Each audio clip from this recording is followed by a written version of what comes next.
morning children. I hope you all are fine at home and safe. So in the previous class we learnt about conversion of matter from one state to other state, and in that process we have talked about melting, freezing, boiling, all that. So you all know about boiling, right?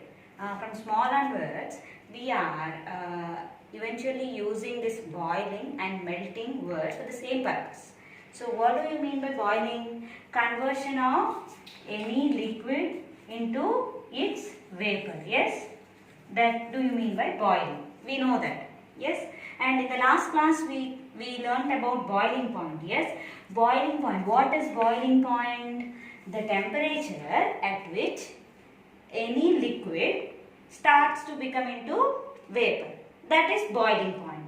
We know that boiling point of water is 100. For water, what is boiling point? 100 degrees Celsius. Yes? Yes? Okay. So like that, boiling occurs at boiling point.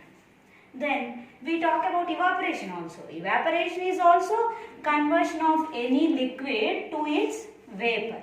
Any liquid to its vapor. Then why we are using two different words, evaporation and boiling, we will know today. And what are the factors which are governing or influencing this evaporation, we will learn today. Okay. So now evaporation. Evaporation is a process which is nothing but conversion of any liquid into its vapor at any temperature below its boiling point. Then we all know at boiling point only any liquid boils and becomes into vapor. Then how this evaporation is going to occur? We will just see a small bit. So let us take a small bowl of water and just try to keep this bowl of water, little water, under sun, okay, until for 2-3 days, and then you observe that the level of water is reduced after some days. And slowly the level of water is going to reduce and the water is going to disappear. Yes? The water, after many days, the water is going to disappear without heating it. So then what is boiling? When you take the same water and boil under stove or fire, whatever it is. So when we provide heat manually, that is boiling. Okay? And in nature it occurs. It's a natural process due to sun's heat. Due to sun's heat, if this occurs, that is evaporation.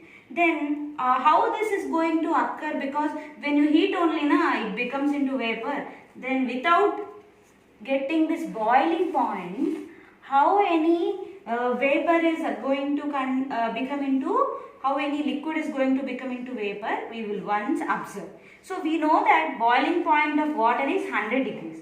So if you want to boil water, means water should become into water vapor, then we should heat it for 100 degrees Celsius. Okay. Now, then what about our normal room temperature or everyday climatic conditions? It is mostly around 30, between around 30 degrees to 50 or so. So never it is going to become into 100.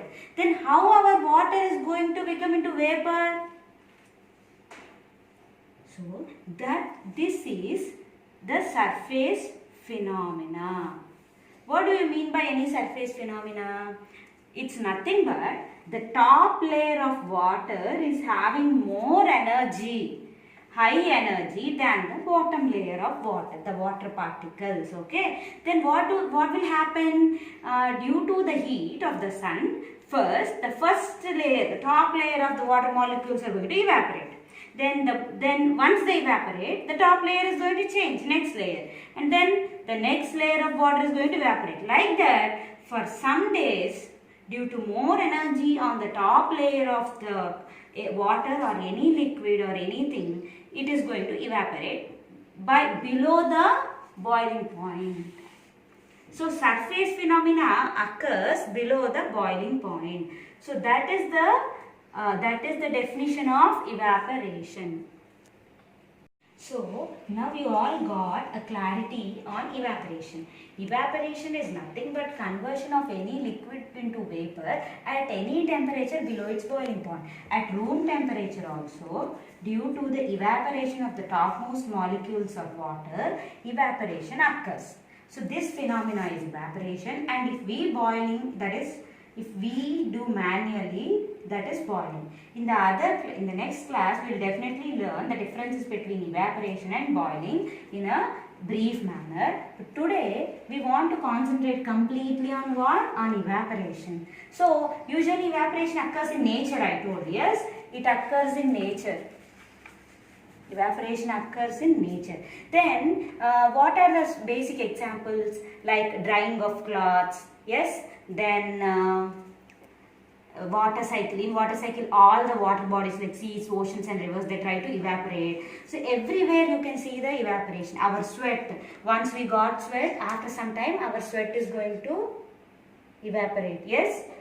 So all these are examples of evaporation. They occur below the boiling point, below 100 degrees only. Okay. Now, what is boiling? Boiling occurs, boiling also is change of liquid into vapor, it occurs at boiling point. Okay. Now, what are the factors governing or affecting evaporation? Means, due to, if we change what type of factors, the rate of evaporation changes. Here, temperature, means you know what is temperature. If we increase the temperature, as temperature increases, up arrow mark says increases. Then what about rate of evaporation? If you increase the temperature, rate of evaporation increases. What is the proof? Usually in summer, our clothes will dry fast because due to high temperatures, or all the vapors and the water bodies will evaporate very fast in summer. They evaporate more. So as temperature increases, what happens to rate of evaporation? RE increases. Then wind speed. So again we will take an example. On a windy day your clothes will dry fast, or on a normal without a breeze or a normal day. On a windy day. Yes. As again same, as wind speed increases, rate of evaporation also increases. Then surface area. What do you mean by surface area? We will take a small example. So now we have a cup of tea. Okay, and we have a tea in a saucer. So which one will cool fast? The saucer. Yes. So why? Because of more surface area of the saucer. In the same way, if we take what is the surface here? Only this much. Then what is the surface here? Little bigger. Yes. So more surface molecules are present in the saucer than in the cup. Yes. So as we increase the surface molecules increases. So as evaporation is a surface phenomena, as surface area increases, more surface molecules will be present. Right? More evaporation occurs. So rate of evaporation increases as surface area increases. So all the three, temperature, wind speed, surface area, they are directly proportional to rate of evaporation. They are directly proportional. As they increases, rate of evaporation also increases. Now what about humidity? Humidity, what do you mean by humidity? Humidity is the amount of water molecules present in the atmosphere. You all know this. Water molecules, evaporated water present as water molecules or water droplets in the atmosphere. That is humidity, or you also call it as what? Moisture, right? So then what about when humidity increases, rate of evaporation decreases, it seems. Why and how? How? Because already so many water molecules are there in the atmosphere which are evaporated and become water in the atmosphere, water molecules. Then still more again evaporation want to occur, it takes so much of time. Okay. So now what about humidity? Already so much, if I'll tell a small example. Already the room is full of people. Now some more people want to come. What will the other people say? No, there is no space, no space. The same way the water molecules are completely filled in the atmosphere. Then the evaporation process slows down. Okay. Thank you. Now, in this whole lesson, you understood what is evaporation, what are the factors affecting evaporation. They are temperature, wind speed, surface area, humidity, and evaporation is different from boiling. So, you just copy down all these into your notes. Don't write like this RE and all. Write a complete statement, okay? The temperature, rate of evaporation. Copy this all in your notes.